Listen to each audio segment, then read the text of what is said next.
أشهد أن لا إله إلا الله وأشهد أن محمدا عبده ورسوله لا نبي ولا رسول بعده. قال الله تعالى في كتابه الكريم: أعوذ بالله من الشيطان الرجيم. يا أيها الذين آمنوا اتقوا الله حق تقاته ولا تموتن إلا وأنتم مسلمون.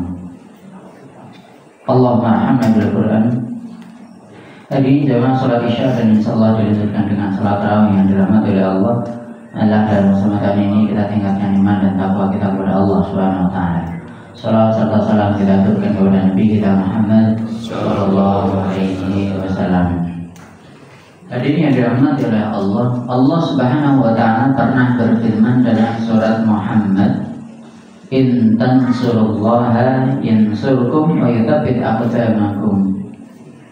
Jika kalian mau menolong agamanya Allah, pasti Allah akan menolong kalian dan Allah jadikan keteguhan pada diri kalian, pada kaki-kaki kalian.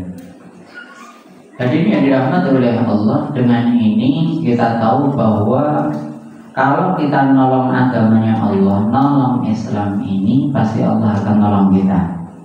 Kalau kita butuh pertolongan Allah, kita harus nolong agamanya Allah Subhanahu wa taala. Namun yang perlu kita perhatikan adalah bukan berarti Allah butuh dengan pertolongan kita, tidak. Allah nggak butuh dengan pertolongan kita, tapi kita butuh nolong agamanya Allah. Cara menolong agamanya Allah itu bagaimana? Kita jalankan perintah Allah, kita jauhi larangan Allah, kita amalkan semaksimal mungkin Islam ini, kita sampaikan Islam ini kepada orang lain.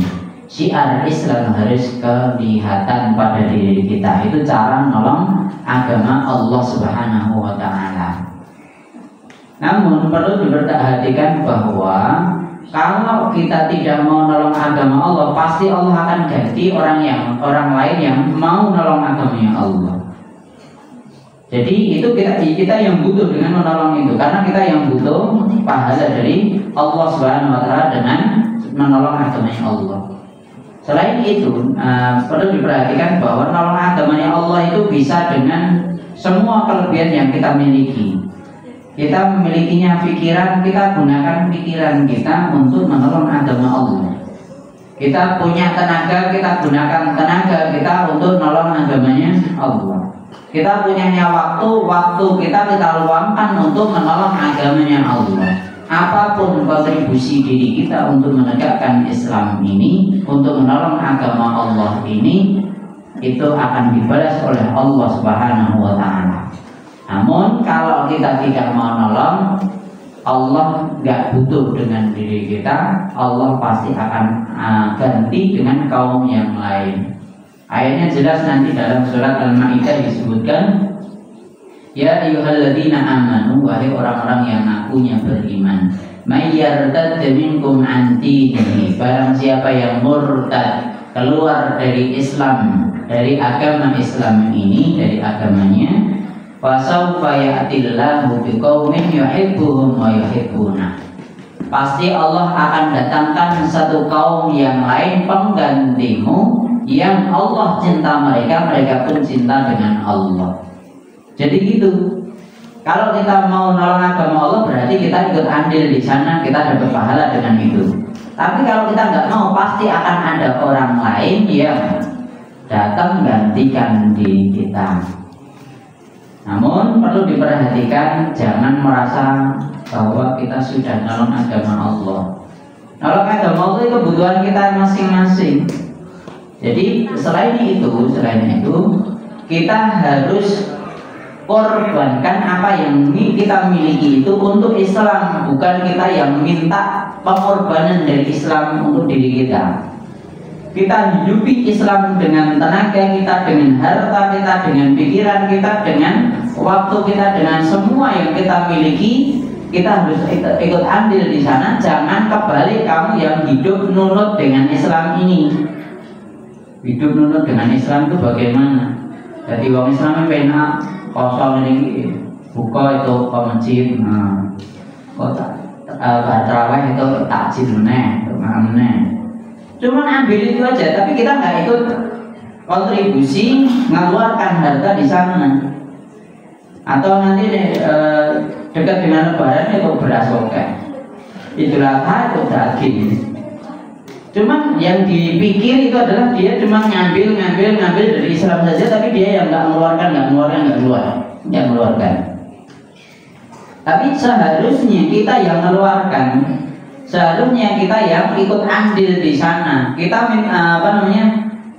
andilnya di mana, bagian mana, pemikirannya, omongannya, tenaganya, waktunya, atau tidak, gitu loh. Jangan sampai kita kok malah ngambil untungnya saja.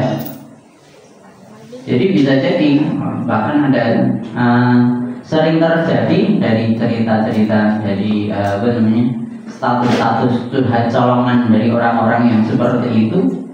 Satu keluarga di bulan Ramadan serah masak, serah butuh kerja, ambil semuanya. Dia nggak usaha untuk memberi, tapi dia ngambil itu terus. Hal yang seperti ini seharusnya kita perhatikan, jangan sampai terjadi kita seperti itu. Dan wallah alam ya, orang Indonesia memang dibikin orang yang tangannya di bawah terus. Dia tidak tahu bahwa tangan di atas itu lebih baik. Sebenarnya peribahasa mereka udah ada, tangan di atas lebih baik daripada tangan di bawah.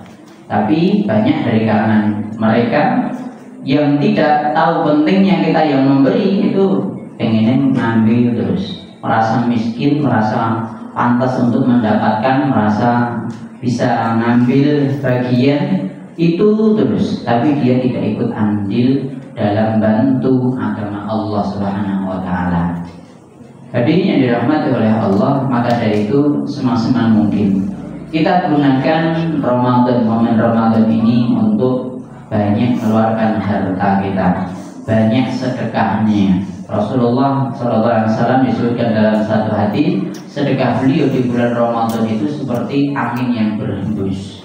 Saking banyaknya mengeluarkan harta, saking dermawannya beliau di bulan Ramadan itu, karena di bulan Ramadan dilipat gandakan pahalanya. Sedekahnya bagus, ibadah pribadinya bagus, sholatnya bagus, puasanya bagus, baca Qurannya bagus, zikirnya, doanya, semua ibadah-ibadah itu semua bagus. Bahkan sampai keluarkan harta pun juga, contoh dari Rasulullah SAW itu pun juga bagus. Tinggal kita ikut andil di sana atau tidak. Kalau kita beruntul bawang, berwaton sing nampo, terima gitu aja, ya udah. Kita cuma dapatnya di situ saja. Kita dapat manfaat dari Islam, bukan kita yang memberikan manfaat untuk Islam itu. Kalau kita ingin dapat pahala, tentunya kita harus dengan usaha yang kita miliki, tenaga yang kita miliki, pikiran yang kita miliki, dan kita semaksimal mungkin bantu Islam dengan apa yang kita miliki ini. Itu yang bisa saya sampaikan, kurang lebihnya saya mohon maaf. Wa aqulu qouli hadza wa astaghfirullah li wa lakum walhamdulillahirabbil alamin. Wassalamualaikum warahmatullahi wabarakatuh.